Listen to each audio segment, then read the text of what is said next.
What's up, guys? Welcome back to another Q&A, this time about the article Hardwired for Hard Work. So the first question, I've got a lot of comments and question on the following variety. Do we really want to work more than relax? I think I did maybe a bit of a bad job in the article explaining that there are basically two parts of us. I wanted to basically avoid this discussion because it can be a bit confusing, but I hope you can relate. There is an inner voice in our head, and there's basically two parts to that. There is one part that's like, oh, it's nice to chill and just relax, and I don't want to do anything. I want to conserve energy, and that's the lazy part. And then there is another part that's like, oh, it would be nice to in the future have this and do this, and I really should go out to run, and I really should be eating healthy, and I really should be loving to my spouse, and I really should buy flowers, and all these I should, and this is the correct thing to do. This is the higher self and the lower self. There is the sort of the spirited self, and then there is more like the more, let's call it stupider, more animal part of the self. There's the man and the animal, right? We're half and half. Many words for how to divide that. And what I'm arguing in the article is basically just that yes, we have these two voices, but if you follow the lower self, the stupider voice, the child brain, the animal part of the brain that just wants to around all day and not do anything and be lazy and just chill and eat junk food and just basically trigger all of the evolutionary biology dopamine responses and without any of the work. If you follow that path, you will not feel good about yourself. So in order to be happy and in order to be fulfilled, in order to live the life you actually want to live, like you want to live, not not your animal part wants to do nothing. Um, be, because we have that, I call that hardwired for hard work. Like that happiness comes through hard work. That's one part of it. And then there's another part that's basically the fact that we're physical creatures and we're born to be in a rough environment. We're born to survive cold temperatures, to go out to hunt. Like we are built for doing rugged things, and we live in this extremely comfortable world where we don't have to do any of that work. We can just basically be sedentary inside, enjoying the AC or the central heating system of the house, and everything is just always in complete homeostasis. But while that is the case for everything around us, all the environment, the fridge is always full, and where we can easily just get sugar and hit the dopamine system, and we can do all these super comfortable things that of course I also like to do. I'm It's not like I'm better. It's just that when we have that system and if we follow that, then we're basically working against our biology. Because what happens is if you do really cold showers and you expose yourself to cold temperatures or to really hot temperatures, if you go for strenuous workouts, then you're using your body. You're going outside the comfort zone. You're going into the growth zone, and there are certain benefits to that. Your body will break down a bit and then will build itself back up stronger. You will become better at sweating, better at heating yourself up. You will release a lot of hormones and endorphins that will basically make you feel good deep inside on a biological level that is more sustainable and more lasting than whatever shortcut you can find through drugs or sugar or, yeah, name your vice, basically. So that's what I mean about being hardwired for hard work, is that it's basically happiness and it's basically intrinsic fulfillment that is the part that's hardwired to the hard work part. And we can only get that by going through and doing that hard work part. Question number two: constant work. Can you explain that a bit more? I don't feel like there's constant work to be done. Right. So this argument is basically deeply inspired slash stolen from the psychotherapist called Phil Stutz, and he has this concept of constant work. Then there's also, I think there's probably a lot of philosophers, but the one that I know that talks about this is called David Deutsch, and he's not talking about the fact that there's constant work, but he's arguing that there will always be new questions to ask. So his argument is that knowledge can grow forever, and it's sort of an adjacent thing. So whenever we get new knowledge as a human species, it will there the more we know, the more questions there will be to ask. So we can forever keep on asking questions and keep on increasing our knowledge and our understanding of ourselves and the universe and others and the multiverse and everything. We can go infinitely up in scale and ask questions, and we can go infinitely down to the quantum level and maybe even below and ask questions. And what I'm saying with constant work, and what Phil Stutz is basically saying with constant work, is that also an argument that Sam Harris makes. I borrowed a lot of inspiration as well from that. Like, Sam Harris is saying, do you think that you will ever wake up one day and then all your problems will just be gone?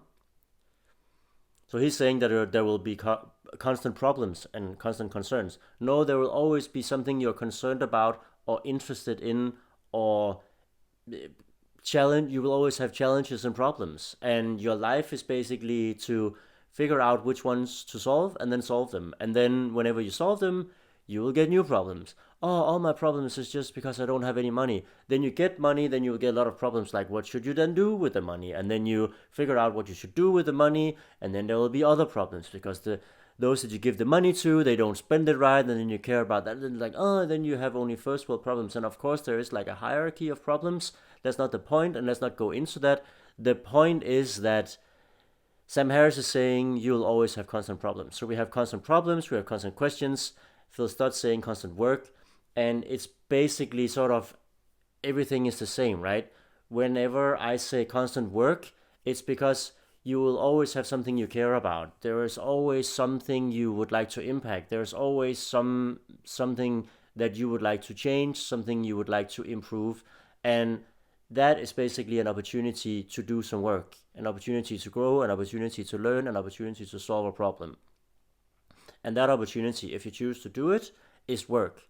And because there will always be questions, there will always be things you care about, there will always be problems, thus there will always be constant work. So because there is always constant work, you will always have an opportunity to do hard work, doing challenging work, and there's always thus an opportunity to grow and find intrinsic fulfillment and intrinsic happiness. And then there's a whole new avenue of like, which problem should you then choose and which work should you do? And there are some work you really don't choose yourself but are sort of forced upon you. That's a whole new sort of avenue. I allude a bit to in the article that the more capable you become, the more work you can take on. That's very similar to, like, you get more momentum, and it's very similar to weightlifters. The more muscle you have, the more weight you can lift, the better shape you're in, the longer you can run, the faster you can run. And it's the same with, like, the more capable you are, the more endurance you have, the more work you have done, the more resilient you are, the more work and responsibility you can take on. But that's sort of a problem for our future selves. Now we just need to worry ourselves with, like, doing the work that is in front of us, doing the hard work, and then not complaining about doing that, but basically saying, this is the path that I need to take in order to find fulfillment and happiness. And you will, I conjecture, only find that through hard work, because you can imagine yourself like lying, like, let's say that you have relaxed a full day. How do you feel about that? Oh, it feels nice. I'm so relaxed. And okay, great. How do you feel about that day? It's not that you regret it, but like, what do you feel like doing next? Relaxing more, or or like, do you want to just relax your whole life? Like when will you start to sort of have that, what I call like ants in the pants, that you can't sit still. Like, I need to get up. I need to do something. I need to have an impact. I need like that. You will get that fire at some point after relaxing, and then you can say, what if you have worked the full day? How do you feel about that? Then you're like, oh, I'm super tired and now I just want to relax. Or are you really happy with what you have done? And are you proud of yourself that you convinced yourself to do it even though you didn't want to do it? Are you proud of the impact you had? Are you proud of the difference you made? Are you proud of that work that is now done? And then tomorrow there's of course more work to be done. That's the point, right? There is constant work and you are never going to be done with that. So stop believing that I can fix it forever and then I don't have to do it. I Whenever we built our new house, I had the mentality of like, I want to build a new house because then when it's done and it's built, it's new, I don't need to spend any time or money or worry about upkeep and maintenance, right? And it's such a flawed philosophy and it's just wrong because, of course, the house is never done. Yeah, a lot of the things are new and I don't have to tend to those, but there are also a lot of things that are not completed. Oh, but then you could just complete them. Yeah, but then there's like financial issues and there's time issues and you want to move out of where you were and into the new house. So believing that you can get to 100% just done and then never worry about it is wrong. Like, there's always something to improve or make better, even if you build everything from the ground up completely new from scratch, which is very rare and is something that, yeah, okay, it's something that you can do when you build houses or maybe when you build a car or something, but not really in your life. It's hard to just start completely from scratch unless you like get rid of all your relationships and you start like your growth from a new embryo. Like it doesn't make sense, right? Like, there is always some legacy and you have to improve on what you got. Third question. But I always just want to relax and I don't want to do anything. Yeah, I get it. And that's what I said in question one. It's the lower self, it's the animal part of our brain. I also have that, right? I spent 10, 15 years of my life believing that that was what it was about. Like it was to I felt like I was being annoyed and sort of provoked into doing the things I had to do, and it was basically just trying to minimize that part of my life so that I could enjoy the pauses in between and then relax in those pauses and do what I wanted to there, which was mostly like being sedentary or watching TV or like feeling like I was being entertained or engaged, like I learned something new, spending time on the internet, whatnot. Um, it's not like I completely wasted my time just scrolling through endless social media stuff or just did nothing. Like I learned something and I was sort of being engaged and felt at the time that I did something, but it was mostly like mental things, like knowledge and like it was a lot of stimuli for the brain.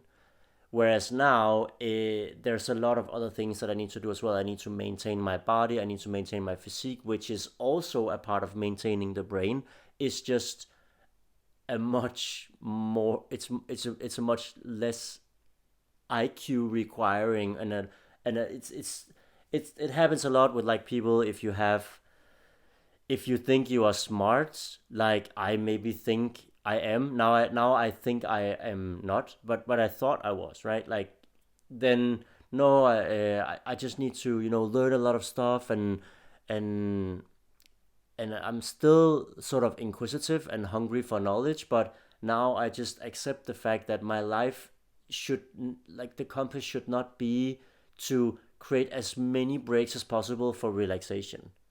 It's kind of 180 wrong. Like the goal is, and my life is, to work and to find fulfillment and happiness in me growing, me developing, my relationship becoming better, my family becoming better, my surroundings and my environment, like the house is slowly getting better and better. I'm cleaning it and I'm improving it, and like I'm working on side projects and I'm doing everything I can at work, like trying to grow my career. Like it's just work all around, and the base of it, and the basic principle is that we prefer growth. Why that is true is that time always moves forward. So if you don't do anything and you don't take any action and you don't do any work, then you're gonna be basically the same person with the same surroundings and the same level of knowledge. Like you're gonna be everything status quo a week from now. And then if you do some work and you try to improve your surroundings and yourself and your relationships and your social IQ, or you try to learn Italian, you try to improve your skills, you try to improve your physique, you try to eat better, all these things, whatever it is you want to do, you choose that, and let's say that you have done some work on that, then you're gonna be a slightly improved version of what you were a week ago.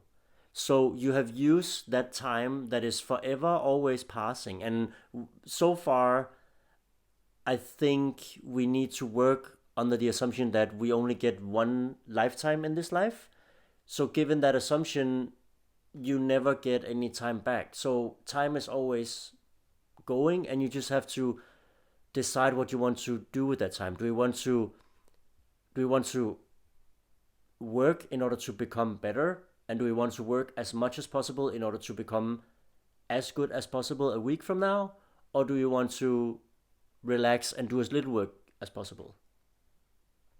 That's basically what I realized. That yeah, I would rather become as good as possible. Okay, that requires that I then work, and then I started doing that, and then it slowly dawned on me that, but this feels so much better. I'm so much happier. Why is that? Well, it's because I'm working and it's because I'm becoming better. Ah, okay, so intrinsic fulfillment and happiness is only coming through work, because I've never felt this before. And I've tried to become happy and fulfilled in a lot of different ways before, but never through basically accepting that there's always constant work, and the harder you work, the better you feel. It's always been the reverse. Oh, I can work smart and I can do this thing. Instead, I just always trying to avoid hard work, basically. Um, Question number 4. How does this relate to the pain and pleasure article? I feel like you're saying the same thing. Well, yeah, it's very adjacent, so I get that, and it's a great question. I think the fundamental message is the same, but in Hardwired for Hard Work, I try to argue for why it is that happiness and fulfillment is only realizable through hard work. And in the pain and pleasure article, I'm trying to argue for how it is and what mindset and belief that you need to adopt in order to go through the pain and suffering that is following you, that is going to come when you start to engage in the hard work. So I wanted to lay that down first in pain and pleasure, saying that basically this is a mindset and this is the truth about pain and pleasure in terms of how those two things actually relate. And then in Hardwired for Hard Work, I'm saying you can basically adopt one of these two belief systems. Either you believe that life is about relaxation and we're apex predators and we want to basically just always minimize our caloric expenditure and maximize our caloric intake, and that's all there is to it. We need to constantly optimize for our physical body, using as little as possible, taking in as much as possible, and that is what survival is all about. You can have that belief set, or you can have the belief set that no, we're only going to become happy through trying to making a difference and spending a lot of basically calories and time and energy on having an impact and making a difference, doing hard work. I think, of course, the latter is the truth. So I'm arguing that, let's say that we don't know which one is true, then we can say, okay, but which one is most useful for you? So would you rather be eventually correct, or would you rather be have eventually lived your best life or made the most of life? And that's basically, I also believe that it's the truth, but I also believe that it's the most useful thing to believe.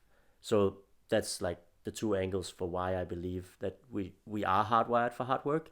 And then once you believe that, then there is a belief system and a truth around how do you then go through all that suffering and pain. And that is that realizing that pain and pleasure is the same thing.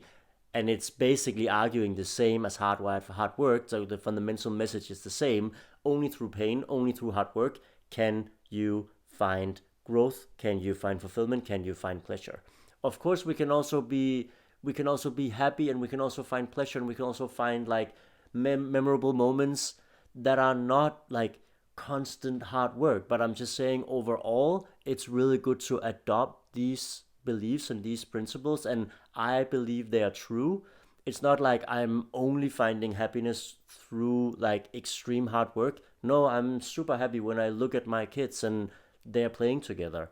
Like that doesn't require anything from me. I mean, maybe you can argue that it has already required hard work to raise them, and like for my wife, like going through childbirth and all the suffering and pain of like sleepless nights and changing diapers and all the sort of time and energy that we spent where we didn't do anything else but just taking care of our kids and raising them. So you could argue that there are already hard work being sort of embedded inside, that the kids, that you can now enjoy your kids um happiness, basically you share that.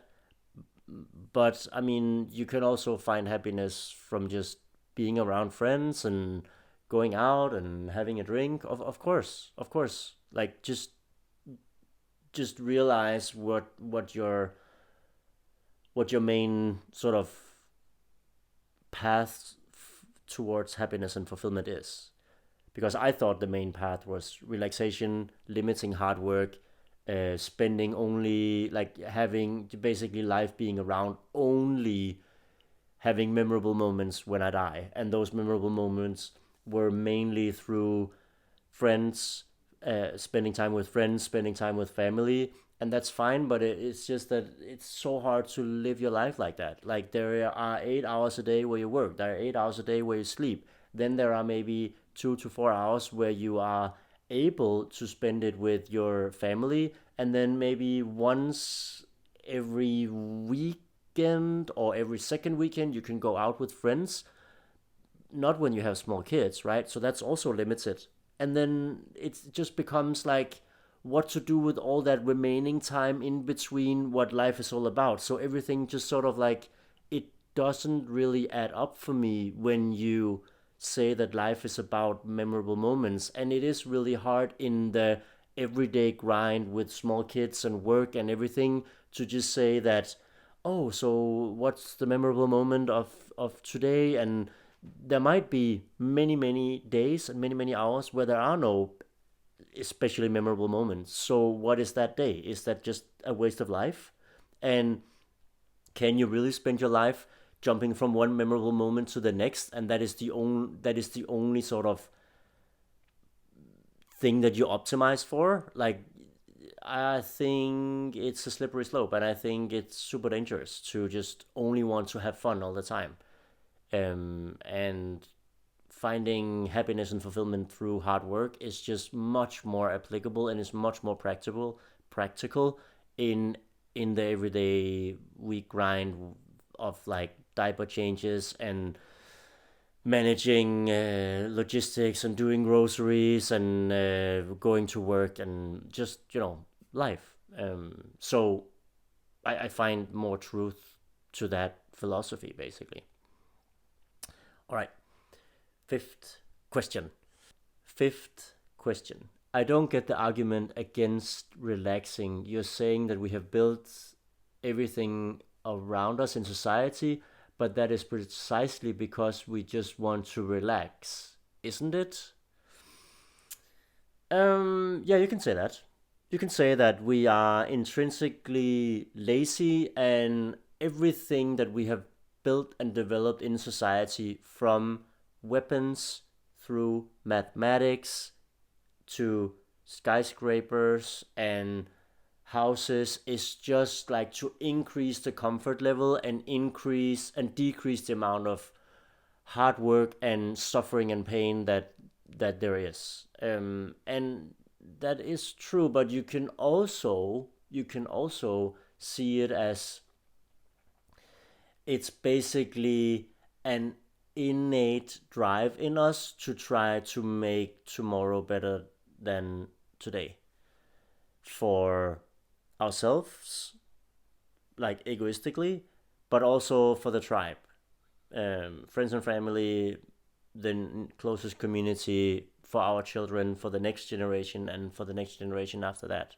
Like, I find that a much more optimistic drive and a much more optimistic compass and a much more useful compass to believe in, basically, because it is belief. It's hard to figure out what is the truth. We're talking about human nature, and how can you ever prove that it's one or the other? So for me, you basically have to choose a philosophy here, and I just find it much more believable and also much more useful to say that we as humans are innately good, and we want innately to create a better world than the one we were born into, as long as we have the basic necessities around our security and our caloric intake and all those basic things met, social needs and all that. Like, basically most of the western part of the world.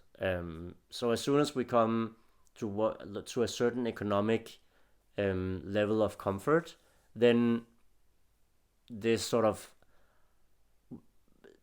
a lot of our mental resources are freed up for us to worry about, oh, but what about the environment, what about the rainforest, what about the next generation? Like we can start to think about more and more things outside our own sort of survival.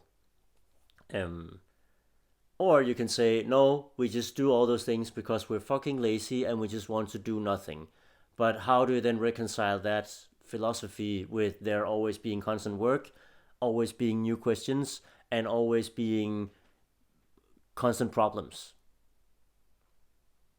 Like, so you're just trying to solve problems in order to eliminate the problems forever. But then if there are no problems ever, like we solved all the problems, we're just living in utopia, constant bliss, then what's the point? Is it just to enjoy and just be in constant bliss? Where's the contrast in that? And it's also like a really super stupid high level way of like philosophizing and academizing everything. Like, it's not really applicable to my life, and probably not to yours either. And it doesn't really matter if which one is the truth, right? It matters if you want to, if it matters, it just basically matters like for your morale, and what do you believe that the human values are, and what do you believe your values are? Is it to do a lot of work just to be able to relax, or is it to do a lot of work to make the world a better place? Your choice. You know what I'm going to choose, or have chosen. Sixth and last question. Talk a bit more about how your realization of Hardwired for Hard Work came about? That's a good question. I think it's a mix of a lot of things, but there are some distinct sort of inputs that made me slowly switch my mindset. So, one thing is sort of the preamble or sort of the context into which this could happen. It's basically a period of where work for me was less busy, so I had more mental energy to sit down and think through how I lived my life and how I spent my time, and basically reflect on what I found to be true and what I found to believe in. And I was coming from a place of not being in balance and not being happy. Spend some time doing that, and then there are sort of certain triggers. There are like one key principle, which is basically realizing that it doesn't matter how good you become or how good a routine you have or to what level you rise, there will always be this voice inside your head saying, I don't want to do it. And I have, up until now, always tried to find, like, always sought to eliminate that voice by doing things that I, by only, or as, like, by trying to do only things that I wanted to do. So instead of exercising rigorously by running or by doing CrossFit or something that is terribly hard, I would go surfing instead. Because that is, for me, play as well, but it's also exercise, and I'm also outside, I'm also on the water. Instead of cleaning sort of 20 minutes a day, half an hour a day, I would be forced to clean the house for 4 hours every week in a row. Um, it's the same amount of time spent. It's just like one is just trying to. It's like whenever you try to avoid hard work, it always stacks up, and you just have to do the same amount of work. You're just living in chaos until you do the work. Um, and this principle, and then there's like the seeing Phil Stott's principle of constant work, um, having like such a renowned therapist say that as like that was like that's like his discovery, that there is no escaping constant work. There is, oh, like you always have to do something. Like you're never done. That was powerful. And the other one I talked about before was from David Goggins, baby, like him saying that sometimes I look at my shoes for half an hour before I take those on. And he's been doing this thing for 20 years, and he is super fit, he's super motivated, he's super inspiring, he's living basically off his passion, which is to push himself beyond all human limits, right? So he's, let's say, made it, and he still has that voice. Like, so just realizing that was was a like, I think that was sort of the main trigger for why I was able to then switch my inner compass and seeing the truth in that. Because if that is the case, then why are you constantly optimizing your life for trying to avoid it? And then I had this period of surplus energy, surplus time, surplus concern, surplus reflection, where I was then able to try to establish some hard routines. And it was basically after New Year's where I, throughout the entire December, I was drinking every day, not getting drunk, but like I had between 1 and 3 beers or 1 or 3 glasses of wine, right? Every day. I overate the entire December, just ate whatever. Like everything from candy to chips to fast food to just eating 4 portions dinner serving, right? Just eating way too much, and I had I had come off of dipping, I think it's called in English. This nicotine pouches that you put here. Um, that I came off that in end of October. So I was on like a trajectory of trying to better myself and trying to get rid of some of the bad behavior, but there was still so much to be done. And then I just went so hard in December, just indulging so much.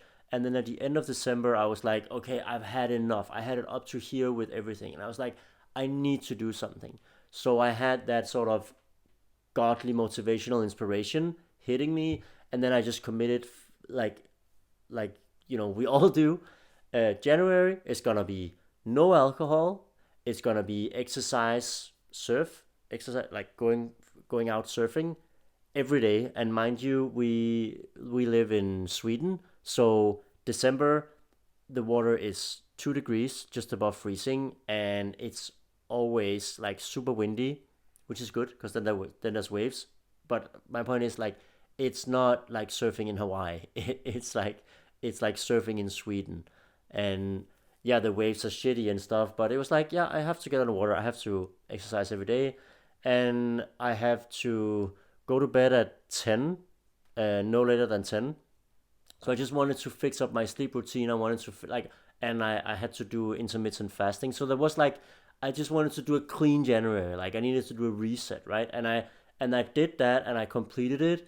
And then what happened was that in February, we had planned a vacation. We needed to go to Japan to visit some friends, and that sort of threw me off of this routine that I had done for now 5 weeks, and I was feeling really good. Like it was tough, especially in the beginning, but after 3 4 weeks, you start to get into it, and then you can still remember the contrast of you.